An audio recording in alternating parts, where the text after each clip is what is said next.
Hello, good morning, everyone. It's 9:10, so we will start. Good to see you, and happy Friday. We are ending this week right before Thanksgiving break on a Friday, and we're starting a new topic.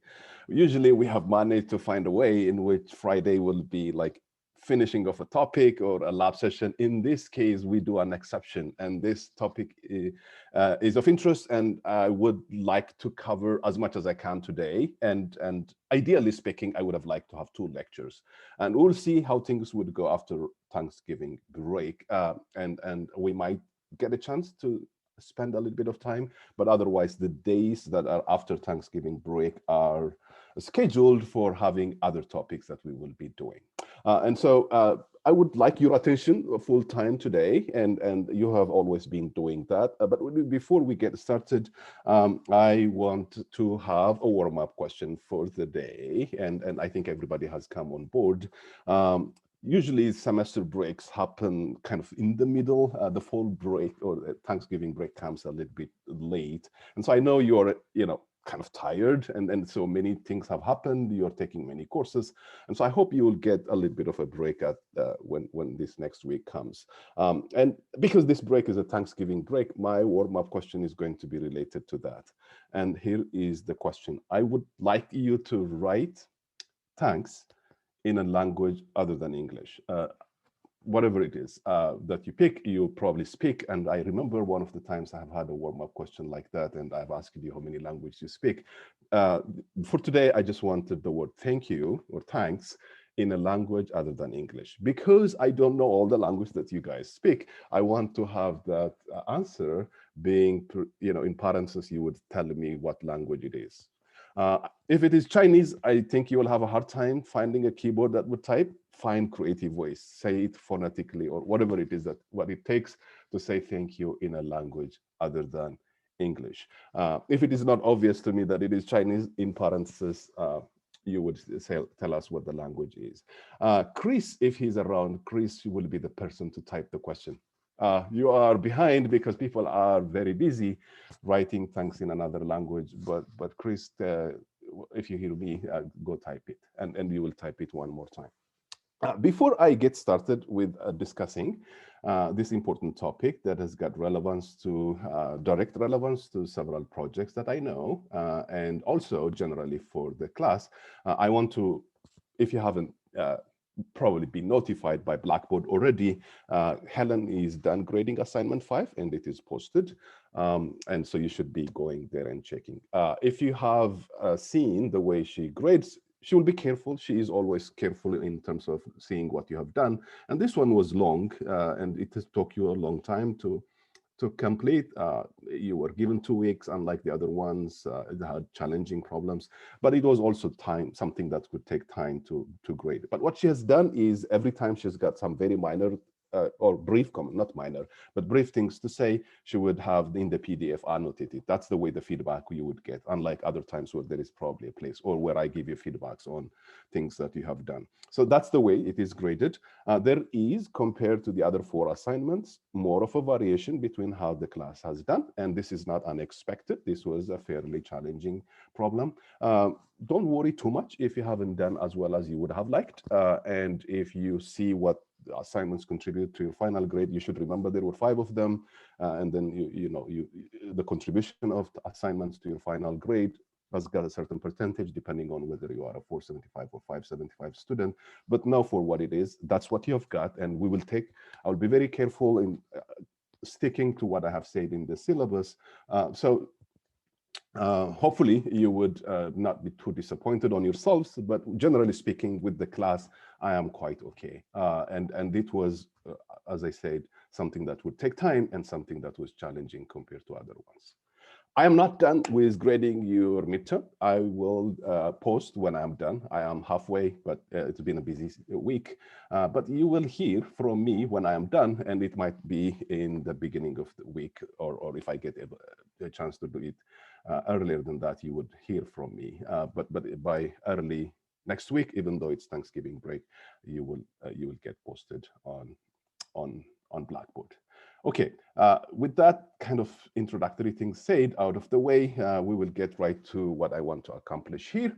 And let me maybe give you what's coming. And if we finish as much as we can today. If not, then you will have the rest of the material available. It's already posted on Blackboard. And here are the kind of things I wanted to do. And from this class, you've seen, we are slide based, and in some ways it makes me go faster and cover more material, but I would also give you time to take notes and pay attention and follow along. And so what we will do is define what time series means. Sometimes it's to some people, it comes naturally and you would know what it is, but we will start by having to look at it. And what I would also like to show you is there are very many places where this shows up. There are very many applications. And I've called this topic in two different ways, sometimes in the syllabus, and the way I wrote to you in the email yesterday, I called it time series data mining. That's perfectly fine, and you will see why. But you could also think of it as time series analysis is another word I would say. That's how I call the file now. And so I want to reflect on this and tell you different time series analysis approaches. And one of the common things that would show up here, probably more importantly than what we have seen so far in terms of, you've got some things in some feature space and you want to talk about distances between them. The distance measures here are important, and there is something that would be characteristic of the fact that this is time series. So I'll spend a little bit of time talking about that. And then I'm going to spend much of the time, and this is to the delight of people who have direct projects working on this one, a very effective data structure, a very effective way to go about time series data mining. That's probably the best place where I could show you why it would be called data mining, time series data mining. And I'll talk about that. And the last one is not something I probably would talk about anytime anyway, but I wanted to list it there so that you would see a connection. Okay, so this is what we are headed and what we will be doing. So let's start with defining it. And the slides that I have posted on Blackboard are PDF, and so you don't get this thing moving around, and so you enjoy whatever you see here because you have got the PowerPoint version. So a time series could be seen, these are alternative ways of saying the same thing. So a time series is a set of data depending on time, often with equal intervals. Every time I get a chance, I comment on names. This is actually a helpful name. It's a series and it varies with time. And the equal intervals is not necessarily all the time true, but usually that is how time series data would come. And so you will have things around hours, you will have things around seconds, you will have things around years if you are studying geological phenomena or things like that. So you've got a set of data depending on time, most commonly with equal intervals. You could think of them as a series of values, a quantity obtained at successive times. So you do have a way to measure whatever it is that you are measuring, whether it's done through some discrete events or something that is done with sensors or something that is collected, if it is really in an old-fashioned way. You've got a series of values in there obtained at successive times, and that would be one way to think about what a time series is. You could also think of it as a collection of ordered observations recorded at a specific time or hours. The fact that it is time is the one that you should have in mind. And the fact that things are being measured would make it temporal. And so the order is important. And some of the things that we would see here and some of the things that you now know as machine learning generally is that there is an important aspect that is handed to us. And so because this thing is varying over time, we should not feel as if there is nothing that we know, and so we treat it just like everything else. That would be sometimes, it's actually sometimes done. You've got a collection of data, and just like everything else, then I'm going to treat it that way, would be not leveraging the fact that it is a time series. So it is a collection of ordered observations when the ordering is over time, recorded at a specific time. So these are a few different ways to think about what a time series data is. And let's see a few examples, and we'll start with wine. And that's not a bad place to start on a Friday. So here you have a company, and they're selling wines, and the horizontal axis is time, actually, and then how many wines they have, how many bottles of wines they have sold. This is a typical thing that you would see in anything that is time series. I don't know why they would call their ones 1 to 300, but they are there. And so they've started somewhere, and they're counting how many wines they sold. Good for them, they're selling more wines, and it looks like it's going up. Well, there are times when it would go down, but the trend is going upwards. Another example, a medical example. By the way, when I give you this example, some of them are just illustrative, but some of them would probably represent an area. So think of that as sales or marketing or store, or many things like that. Let's take a bit other examples. A medical example, the cardiovascular system of a human, in the particular process that I'm going to illustrate here is called electrocardiogram. And so this is an instrument, a way to show you how the heart is beating. And if you didn't know, you could think of this as voltage between 2 points on a human body. That would be a variable that you would trace. And so the way the heart is beating could be seen as voltage, and it changes over time. So the measures here, what is measured here is electrical activity of a human heart. So you've got a time series. Another time series, when I'm speaking of heart, we can go from humans to a frog, and this time we would measure, but not the heartbeat as such, but we are going to be looking at a position of a point on its surface. And if we trace that position over time, then we could get something like this, and that would be a time series.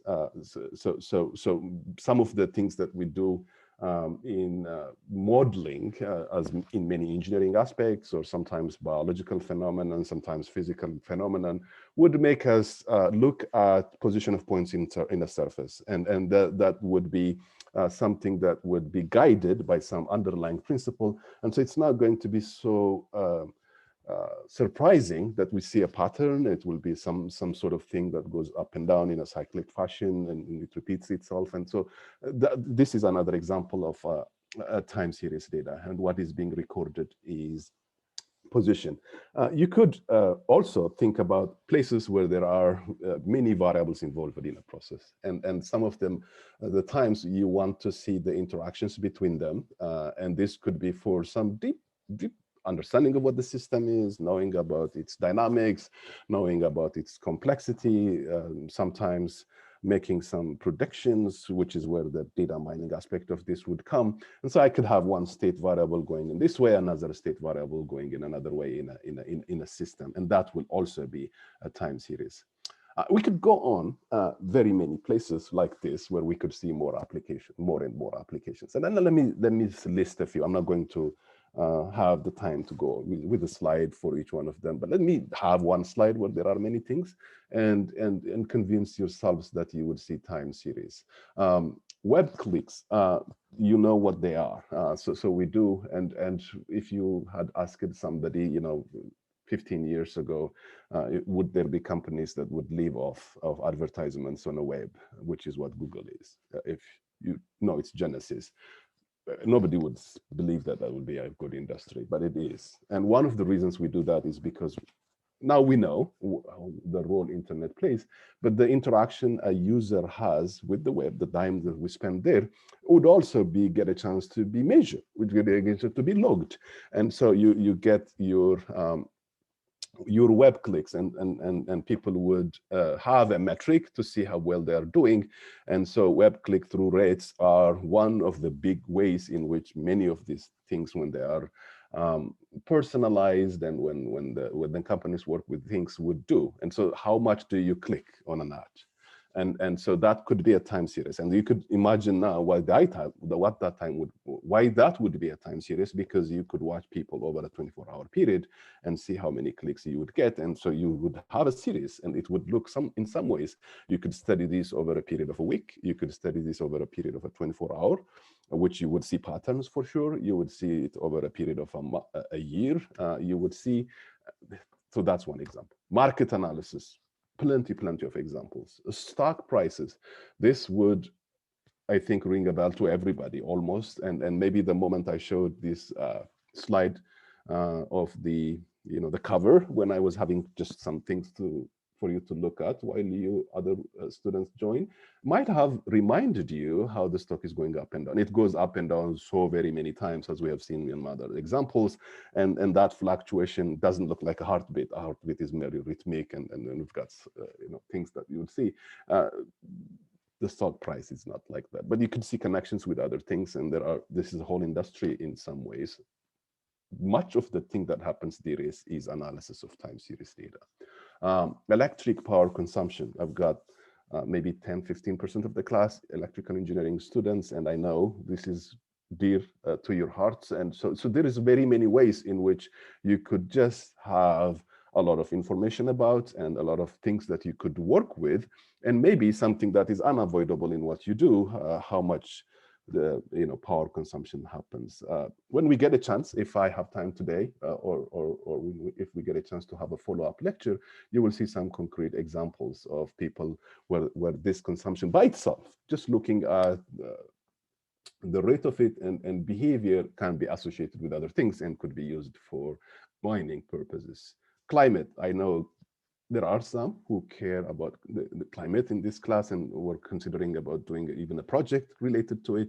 That is also a place where you see a lot of time series data over years, over months, over weeks, over centuries, decades, over a long period of time. And there are really many things that we can think about.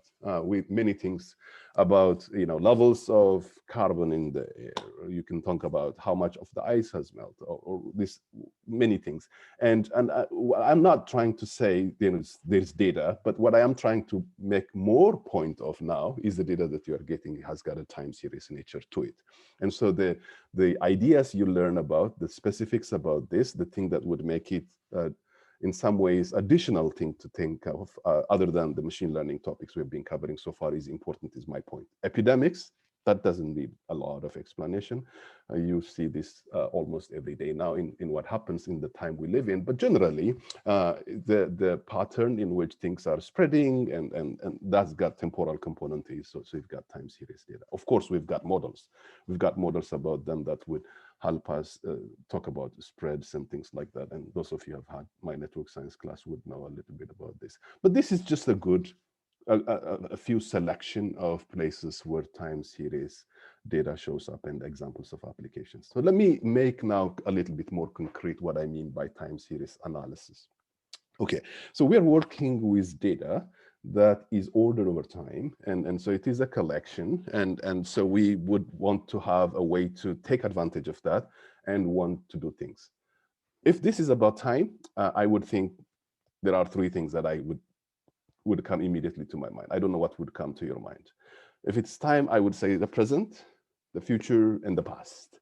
And fortunately, we do actually have things that would correspond to this intuitive understanding of what time is, and things that we could do when it comes to analyzing time series data. Future events, which is probably one of the more common things to do, would be prediction. And so we can forecast. We can forecast future events for weather. We can forecast future events what the stock price would be like. We can forecast future events for what the sales would be like for that wine company. I'll not have a hard time predicting what it will go up, but I can tell how much it is going up. This forecasting now, when it is thought of in terms of time series, is prediction appropriately, but it is not necessarily something that would make us work with machine learning algorithms that we know about prediction. So we know about regression problems, we know about classification problems, and we can do that generally speaking for any data. We don't want to forget that this was a time series and just apply a tool like that. We would want to have methods that would forecast future events based on the fact that it is a time series.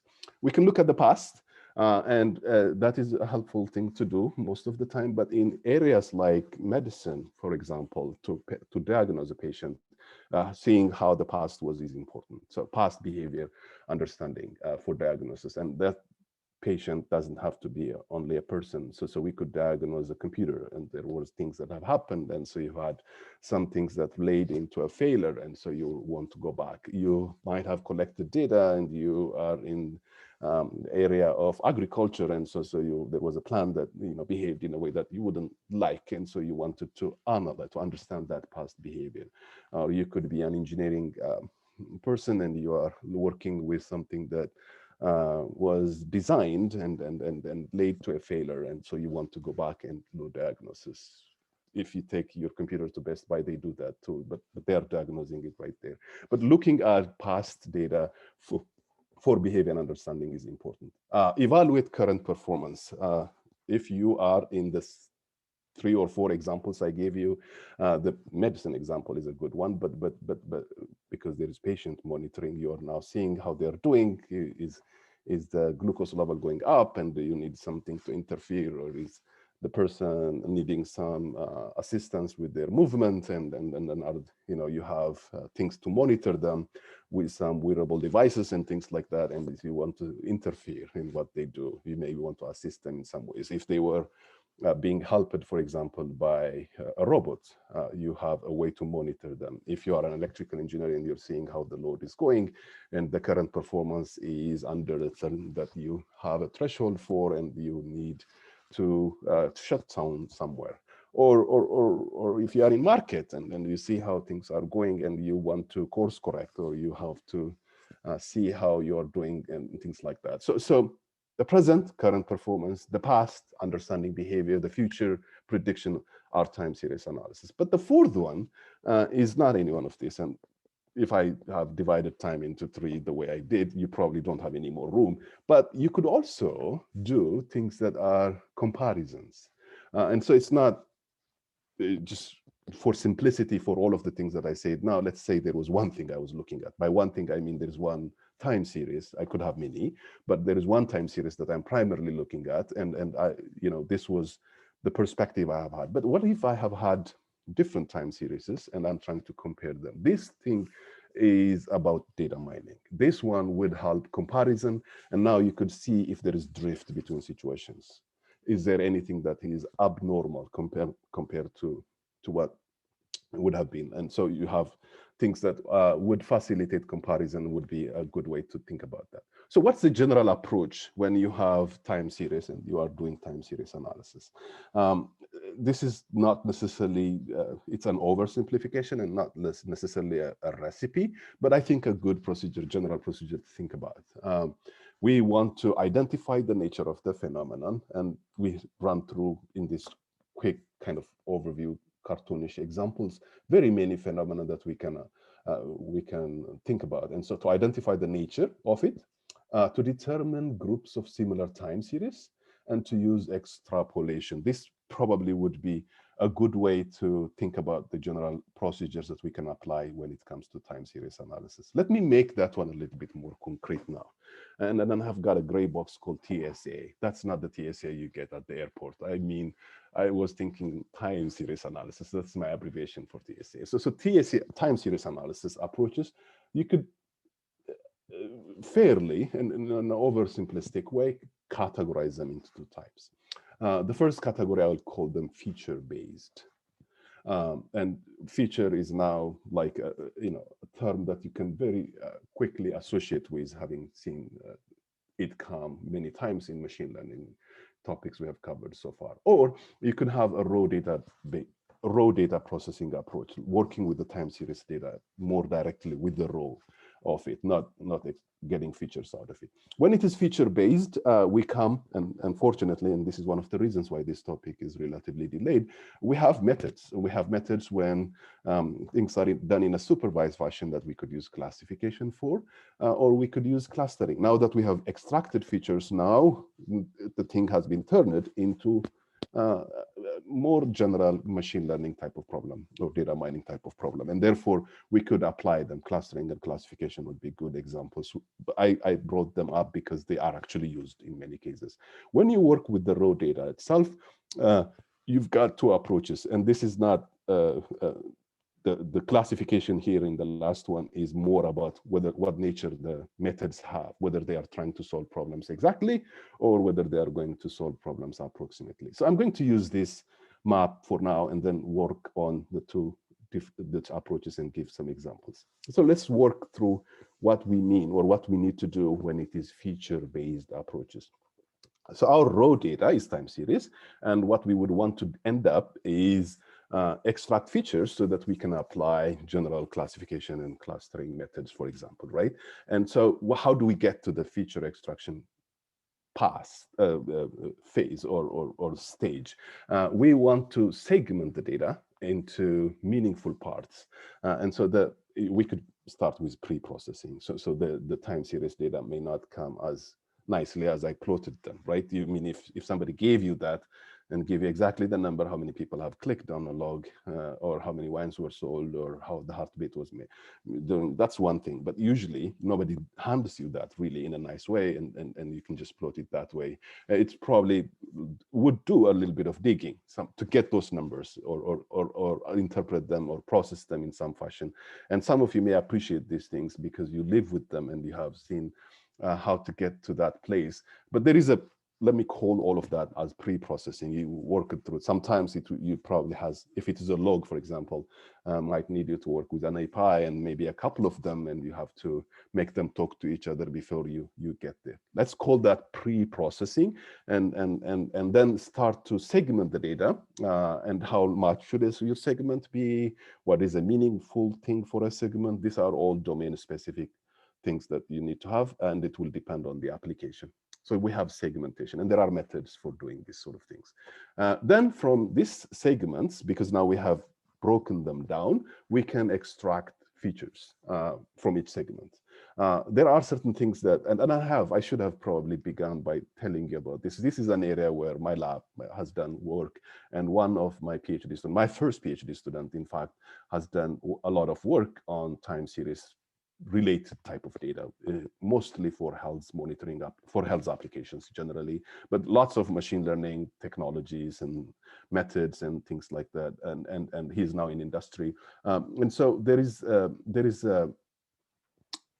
some things that are transferable. So you could have had some statistical features that are extracted from a time series that would do a good job for an eventual classification or clustering problem that would actually be quite generally be useful in some other things. It could have been power, PMU measured data. It could have been something that is measured for, environmental purpose. Well, environment is probably a little too far because it probably have a different time scale. But there are things that change over time and rather frequently, and where things vary over a day, over a minute, or a second, and these things are important. You could turn that into having a summary of statistical informations, the mean, the max, the standard deviation, the amplitude, and things like that. And then I have reduced now what the time series was saying into 8 or so statistical features. And then I could have a few other things. And if these things are cleverly combined, then you would have very good feature extractions. And I can't emphasize this enough.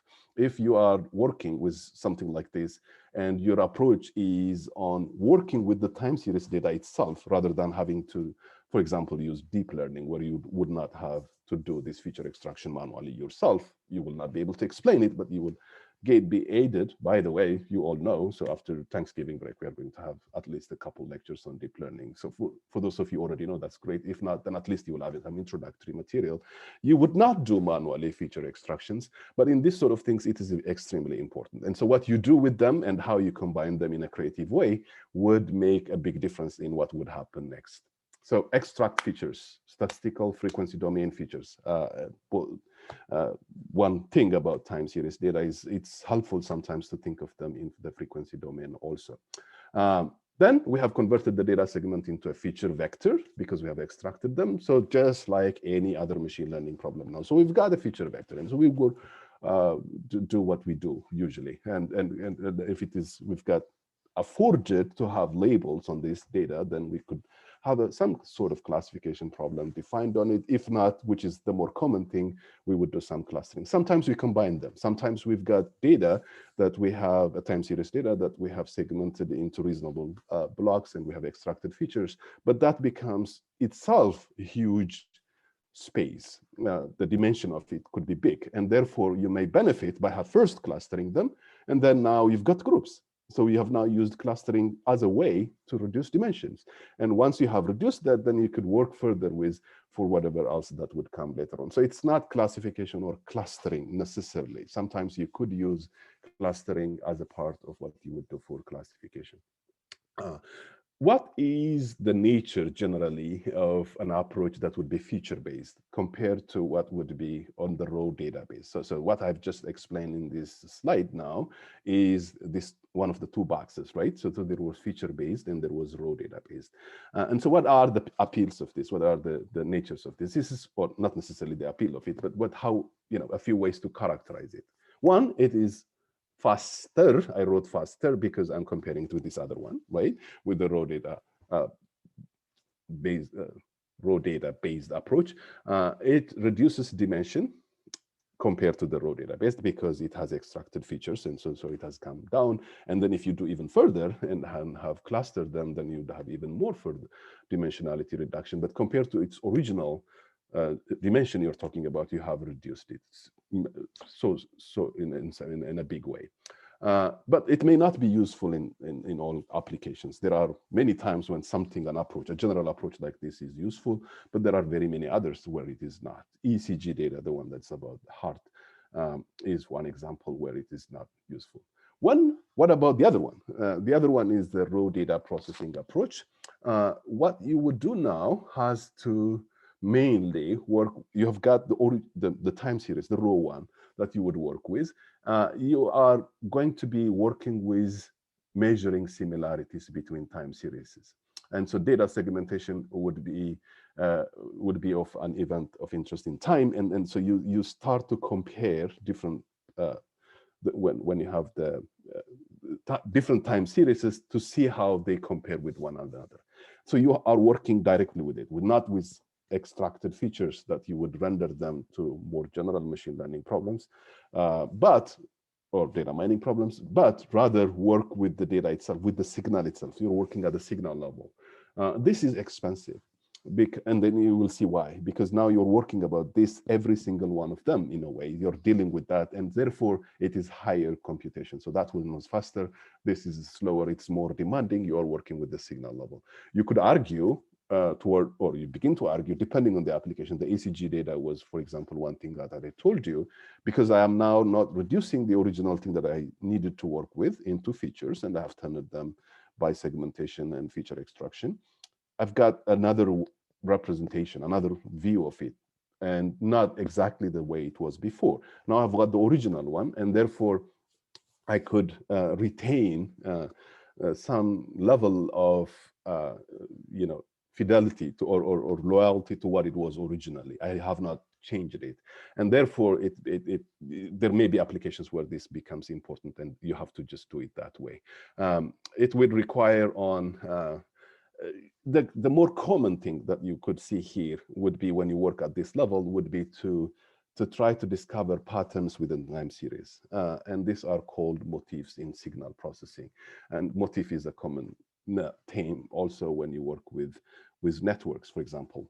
By networks, I mean here graphs. So if I've got some complex structure, is there anything like I could consider like a fingerprint of some kind that is repeating? I see it here, I see it there, I see it here, I see it there, and therefore it becomes important to find out that. And I will spend a little bit of time today talking about these sort of things. That's why it is in color. If your mind goes somewhere, and it should, you could also think about things that are not measured in time, but completely different things, and biological sequences come in there.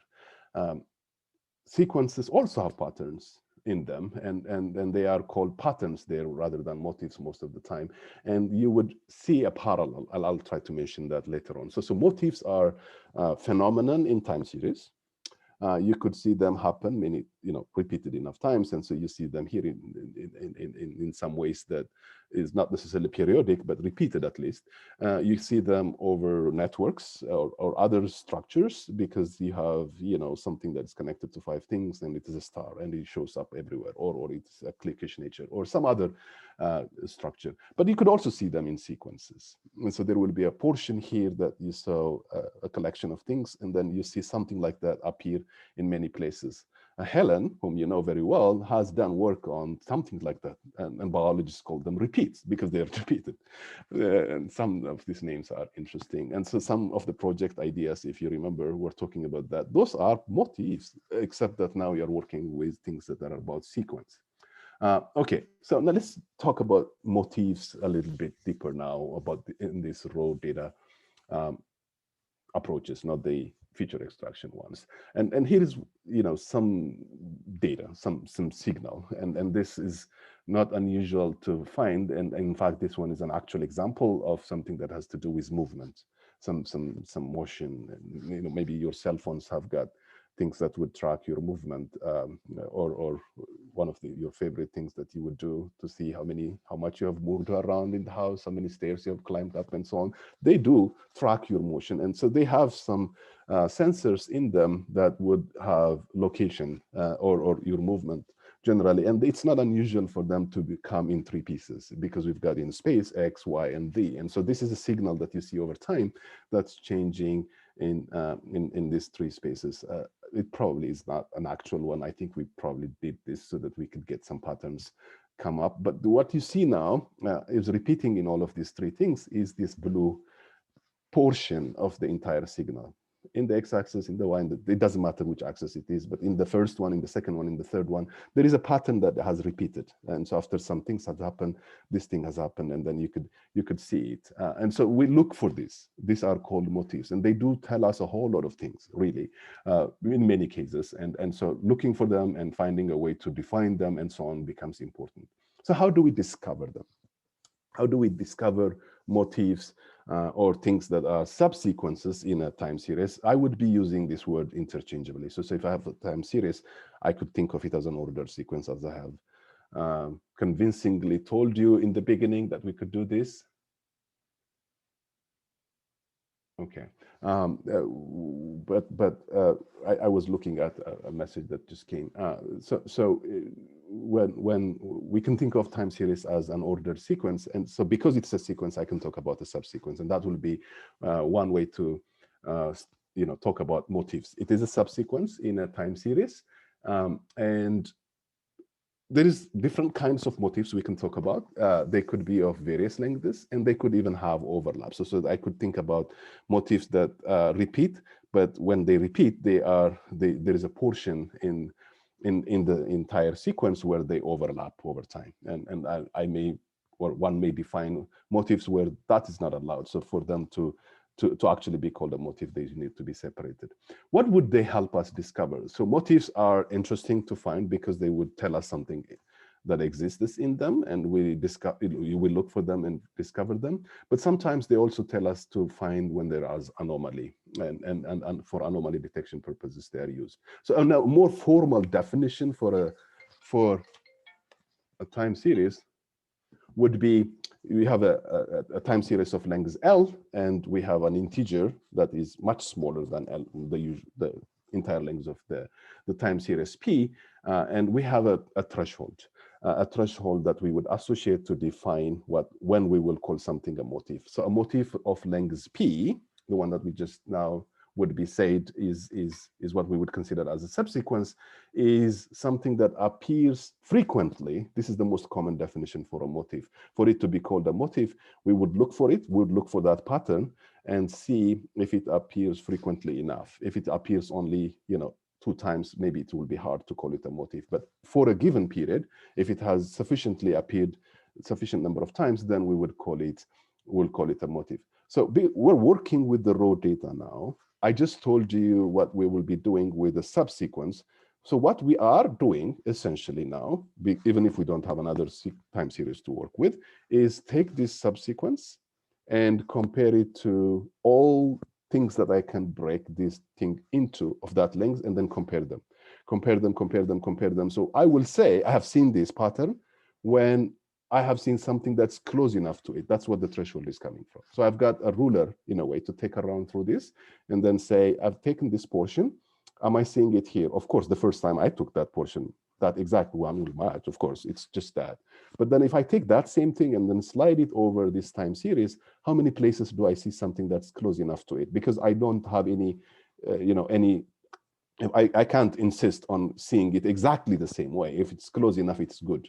But because these are measurements and so on, so how would you know that everything is like to the 5th decimal place exact? You can't. Plus, you're doing some calculations also. You're doing some comparisons. So your method would also be having a little bit. So that's why the threshold would be fixed. And depending on your application, you may set this one small or big. But this is how you would discover them. You move around this or the idea of it. And so here is an example. Here is an example of a motif where things that is really close enough to one another have happened, and you can see where they are. And I've magnified them in the picture below. And you can see now where the similarity between them would come to the rise and fall the same way, and then they have basically the same shape, but there may not be, a match everywhere in when what this is moved. And so that's where the threshold would come. So if this is what motifs are, and if I told you, how would we go about doing it? And this is the place where the exact and approximate in the original or the introductory slide I told you would come in. So we could do this in an exact fashion, and we could do this in an approximate fashion. We will not talk about the approximate fashion either today or any follow-up lecture. But for the exact one, we could have not methods, but variations. We might be looking for most frequent patterns, or we could be looking for most similar patterns. The more common thing to do will be to see for most frequent patterns. So this brings me now to distance measurements within time series.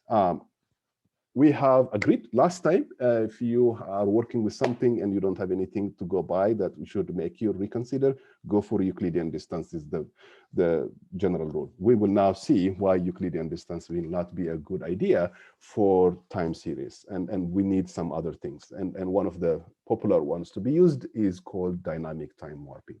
And there are other distance measures, including Minkowski distance, much like what I had told you, or not much, but similar to what I had told you, the difference between Euclidean distance and Manhattan distance would be. There are others, but the dynamic time warping is the more common one. So let me first remind you what Euclidean distance would be and how they would look like when we're working with time series data, and then show you where it fails and why we would need dynamic time warping.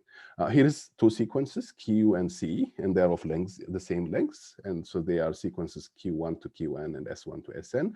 So the Euclidean distance between them will be the square distance. So I take each one of these components of the time series, take the square divided by n, and the square root, that will be the Euclidean distance. And here is a pictorial representation for what Euclidean distance would be. So this is exactly the same way you would have imagined what Euclidean distance would be, except now that I have looking at the time series as of length n, and so each of these i's now is a component. This is the dimension in which the Euclidean distance is being taken care of.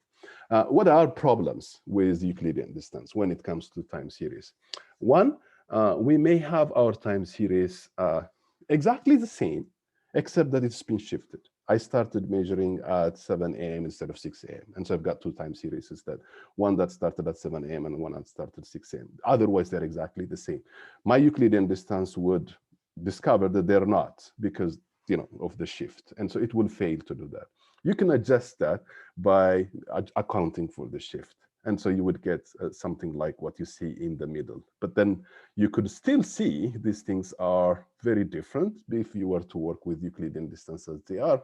But if you were to notice, and if you account for scale, when the first time series is going, the amplitude and with the values in which it is ranging, and the second one, then you would see they are not all that different. And so that is what the normalized one is.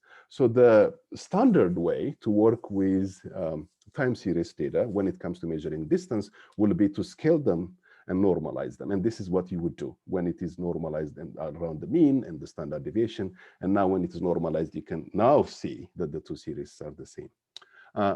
But that one, okay, you can normalize it, you can and take care of shift, but that will not be able when we have things that are stretching and shrinking around time series. And so we've got a signal or a time series that looks like what is on the top and another one that looks on the bottom. And if it was stretched a little bit or was shrunk along the time axes, then the Euclidean distance will not be a good measure. And for that reason, we need another one called dynamic time warping. And the idea here is to find the closest way in which you could align the signals, the closest way to align them.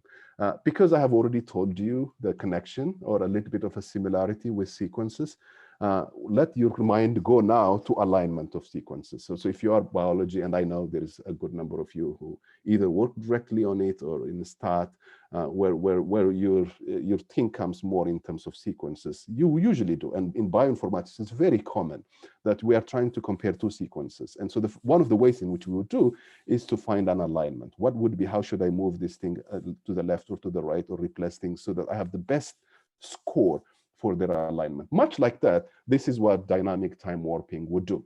What should I move? How should I move these signals? Or find a way in which they're best aligned, the shortest distance you can.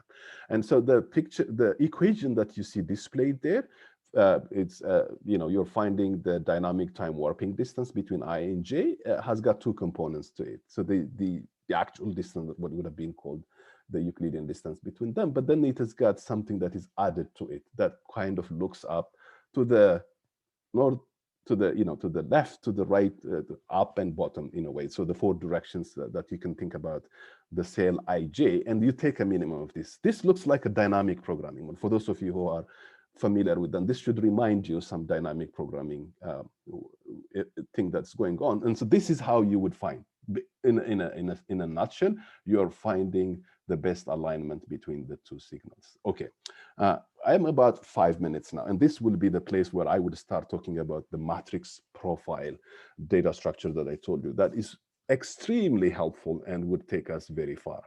And we're only about 5 minutes. And so I would leave these slides, and I'm going to talk about this one very quickly now, and point you to a place where you can read about more. There is a whole group of people who have developed this one the first time, and that's the last link I have on this page. But let me first introduce it. And I also want somebody whose camera is on to tell me when it is on. 1 or 2 minutes left, 2 minutes left, so I can get back to some concluding marks, even though we are not finished with this. So the idea, I've told you that if you are looking for a pattern, a subsequence, and you are going to compare it to see whether it is similar and so on, that's what a motif is. And I told you, if I just had this blue thing that I called M, and I'm going to move it around to look for something that looks like it, I'll find distances to measure. And then I'm going to look for another one, whether it is going to be a similar one. And so I'm going to take another length of M a little bit after it, and then start looking for it. And then another one. I'll start moving it, and so on. So the computation I will have here will be huge. But I am, at the end of the day, interested in seeing whether there was a piece that appeared sufficiently enough times for me to call it a motif. So what you see here is a matrix. This matrix has got the length of the sequence minus m+1, which is how many places you've slided this one on.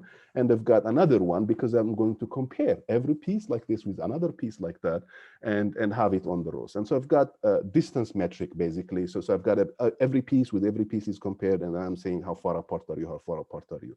Not surprisingly, whatever I see on the diagonal would be itself, and therefore it's kind of left out. Everywhere else, you have actual distances. And for the purpose of this visualization, whenever you see something that is yellow, it means they're far apart, and when it is red, they're close, or something like that is what is needed. So this is a matrix you want to have to see if there is a lot of repetition, a lot of occurrences of this one. But you would immediately see this is going to be an extremely expensive computation to do. Plus, it is also going to be a little bit repetitious, and because you can look at this one and say, oh, lots of things are repeated. I don't have to store all of these things. And this is the key idea behind this matrix profile thing. How can I do this more efficiently? And how can I store it? And to their credit, to the people who first came up with it, it's not even a complicated idea. It's a very simple one. You get something that's not only efficient to compute, but you could do a whole lot of things with it. And so what should be the information you would need? Really, at the heart of it, what you really need is have all of the subsequences you can think of, the ones that you're sliding around. And for each one of them, you want to know the closest that they are. What will be the part of the sequence that is the closest to this one? And that's what I care for if I am looking for motifs.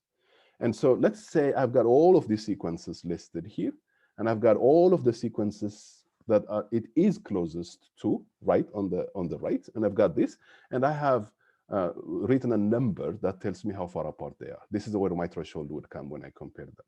If I have this, I've got an excellent summary of what I showed you in the metrics. I've got all of the sequences, and I've got all of their neighbors, or to each one of them who is the closest, and I've got the distance. If I represent this in a good way, then I have reduced the original the time series now, have a companion structure to it that would help me do some things. Okay, so my time is already telling me, and I cannot continue. I have to stop here. And so I think I will pick up from here if I have time, but you have the slides, and I think you would be just fine. Okay, let me come here, and then let me ask for everybody's patience for 30 seconds.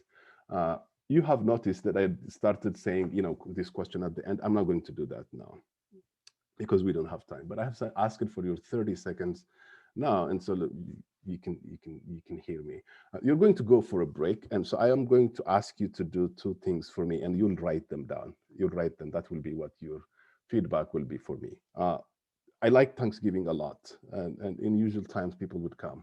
I'm not going to do that now. This will be just my family now that will be here. So you may want to promise me to scale down on your Thanksgiving break. If you have to go, go.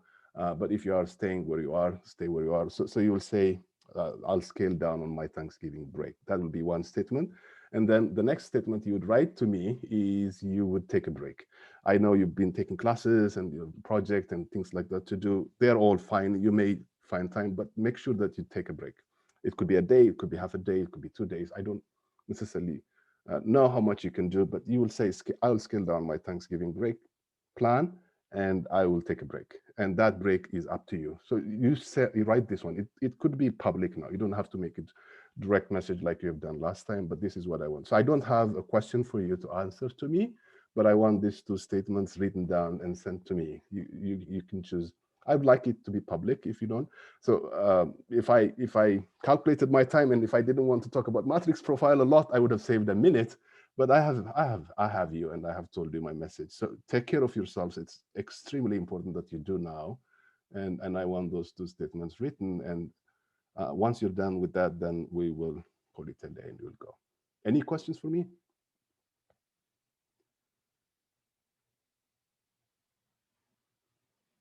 All right. So let me give people to write this either in direct message or on public. I like it to be public if you're okay, and then we will leave, and I'll see you after the break.